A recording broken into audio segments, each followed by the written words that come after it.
हमारा 30 बनता है लिसनिंग प्रैक्टिस का, सॉरी आइल्स प्रिपरेशन, ठीक है। तो लेकिन लिसनिंग प्रैक्टिस टेस्ट जो प्रॉपर एक टेस्ट होगा, क्योंकि लास्ट टाइम तो उन्होंने डेमो और इंट्रोडक्शन वगैरह बताया था ना, तो जो प्रॉपर हम लोग स्टार्ट करेंगे वो आज से स्टार्ट करेंगे। और हमने टारगेट रखा हुआ था कि हम दो एक दिन में करेंगे, ताकि हमारे 4 दिनों में ये 8 की 8 कंप्लीट हो जाए, ठीक है। तो अभी इसकी मैंने वेबसाइट पे आके देखा है और यहाँ पे मुझे मिल रहा है एक ऑडियो रिव्यू उन्होंने, और ये सारे क्वेश्चंस हैं जो हम लोगों ने फिल करने हैं।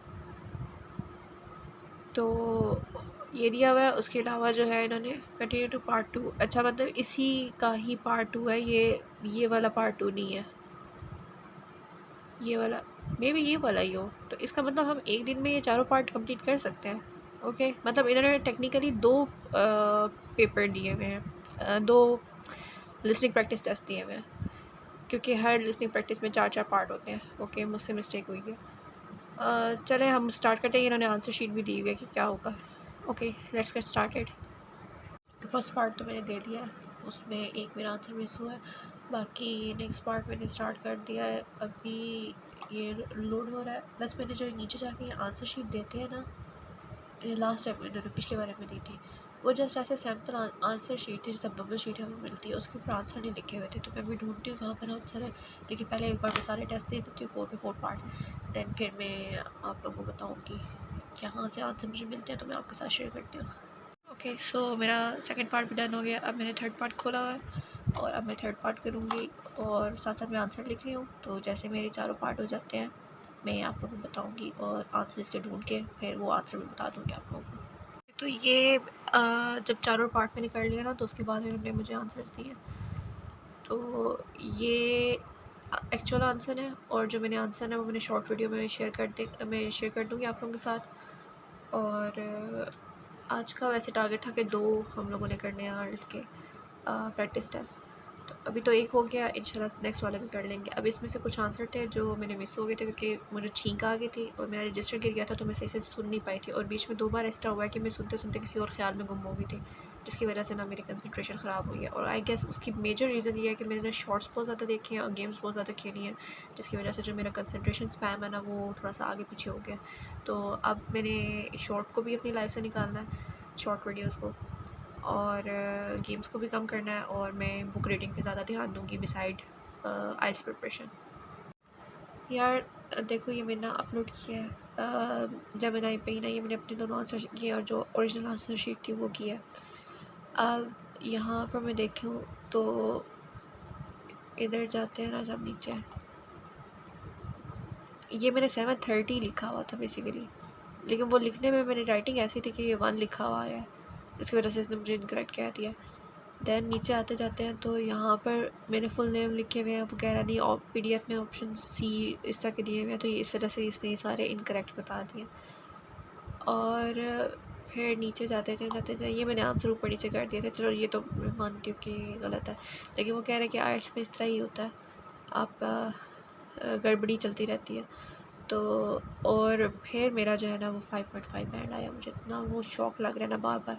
अच्छा, और टेक्निकली अगर देखा जाए तो ये वही वाला था जो मैंने कल डायग्नोस्टिक टेस्ट किया या फिर डेमो टेस्ट इन्होंने दिया था। कल जो मैंने अटैम्प्ट किया ना, ये वही वाला ऑडियो वगैरह इन्होंने अपलोड की हुई है अपने फ़र्स्ट प्रैक्टिस टेस्ट में। तो अगर देखा जाए तो मैंने कल वाला दोबारा रिपीट किया और दोबारा मेरे उतने ही मार्क्स आए हैं, तो ये बहुत गलत बात है, मुझे और प्रैक्टिस करनी चाहिए। फिर अब हम अपना नेक्स्ट स्टार्ट करते हैं सेकंड प्रैक्टिस टेस्ट, ठीक है। और इंशाल्लाह अल्लाह बेहतर करेगा, आहिस्ता आहिस्ता करके ही इंसान सीखता है। अच्छा, मैंने अपना सेकंड आइल्स का टेस्ट की प्रैक्टिस टेस्ट स्टार्ट कर दिया, और उसमें लास्ट वीडियो में आपको बताया था कि इन्होंने आंसर शीट दी है, मैंने आपको दिखाई नहीं थी। तो इस तरह की इन्होंने आंसर शीट दी हुई है, इसमें हम लोगों ने अपने आंसर्स लिखने होते हैं 40 के जो भी है, बट मैं रजिस्टर पर अटैम्प्ट कर रही हूँ। अच्छा, ये वाला मैं पार्ट कर रही थी ना, तो यहाँ पर मेरे साथ ये मिस्टेक हुई है कि मैंने ये 37 वाला देखा नहीं है जो ऊपर यहाँ पर लिखा हुआ है ये वाला, और इसकी जगह मैंने 37 वाला लिख दिया, जिसकी वजह से ये सारा मेरा ख़राब हो गया। प्लस मैंने यूँ किया कि यहाँ पर इसके बाद ये वाली बारी आएगी, लेकिन ये मैं बाद में देखा तो ये तो 40 नंबर था, तो ये मेरे से आगे पीछे हो गया। ऐसी मिस्टेक हो भी सकती है आर्ट्स में, तो ये प्रैक्टिस में हम लोगों ने देख लिया कि ये काम करनी है हम लोगों ने करना। ओके, तो ये मेरे आंसर्स हैं जो मैंने अपने second practice test of listening में किए हैं आइल्स के। और अब मैं ओरिजिनल आंसर डाउनलोड करती हूँ, इनको भी ChatGPT पे अपलोड करती हूँ, फिर देखती हूँ इस टेस्ट में मेरा बैंड क्या आया। ओके, तो मेरा जो सेकंड वाला था ना वो भी हो गया है। आज का टारगेट ऑलमोस्ट अल्हम्दुलिल्लाह कंप्लीट हो चुका है। और इसमें जो है मेरा जो ये लास्ट वाला पार्ट होता है ना, ये मैंने नोट किया कि ये वाला जो पार्ट होता है लास्ट 5 क्वेश्चंस के आंसर जो होते हैं वो मेरे हमेशा ख़राब आते हैं। और यहाँ पर जो है वो मेरा 6 बैंड आया है, शुक्र है प्रीवियस से थोड़ा सा अच्छा आ गया। तो ये मेरा आज का टारगेट कंप्लीट हो गया है। अब कल का टारगेट है कि हमने नेक्स्ट 2 जो है लिसनिंग स्किल के कोई से 2 पेपर्स हमने सैम्पल पेपर हम लोगों ने वो अटैम्प्ट करने हैं। यहाँ पर ना मुझे एक और बात अजीब लग रही है। अब यहाँ पर उसने मूव डीप बोला था, तो ज़ाहिर सी बात है मैंने मूव डीप ही लिखना है। तो अभी वो कह रहे हैं कि ये एक्स्ट्रा आप लोगों ने नहीं लिखना, सिर्फ डीप है तो डीप ही लिखना है, और अक्रॉस है तो आपने अक्रॉस नहीं ऐड करना, जस्ट ये चीज़ लिखनी है। इधर नीचे देखें तो दा डोमेन था, तो मैंने डा नहीं लिखना था, डोमेन जस्ट लिखना था। तो ये तो फिर गलत बात है, ये तो नॉर्मली नेचुरली जो वो बोल रहे हैं हमने वही लिखना है। अच्छा, और अब यहाँ पर अगर देखा जाए तो किधर गया, कहाँ पर था ये वाला। अब यहाँ पे मैंने सिर्फ कॉपी लिखा हुआ है, सिर्फ स्टाइल लिखा हुआ है, और वो कह रहे हैं कि इसके साथ जो एक्स्ट्रा वर्ड उन्होंने बोला था आपने वो भी डालना।